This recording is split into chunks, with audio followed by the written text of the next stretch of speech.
Harisree creations presents day to day April 21.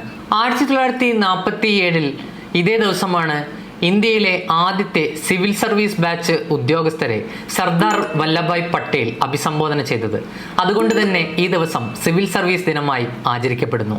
1526 April 21 ഹരിയാനയിലെ പാനിപ്പത്തിൽ വെച്ച് നടന്ന യുദ്ധത്തിൽ ഇബ്രാഹിം ലോധിയെ ബാബർ പരാജയപ്പെടുത്തിയത്. ഇതായിരുന്നു മുഗൾ സാമ്രാജ്യത്തിന്റെ തുടക്കത്തിന് കാരണമായത്.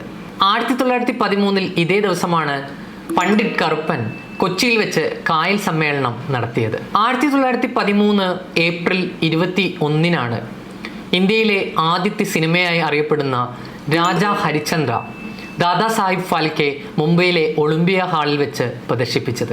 കവിയും ഗാനരചയിതാവുമായ പി ഭാസ്കരൻ ജനിച്ചതും ഇൻകുലാബ് സിന്ദാബാദ് എന്ന മുദ്രാവാക്യം മുഴക്കിയ അല്ലാമ ഇക്ബാൽ അന്തരിച്ചതും ഒരു ഏപ്രിൽ 21 2013 ഏപ്രിൽ 21 മനുഷ്യ കമ്പ്യൂട്ടർ എന്നറിയപ്പെടുന്ന ശകുന്തള ദേവി നമ്മോട് വിട പറഞ്ഞത്. 1972 ഇതേ ദിവസമാണ് അപ്പോളോ 16 ചന്ദ്രനിൽ ഇറങ്ങിയത്.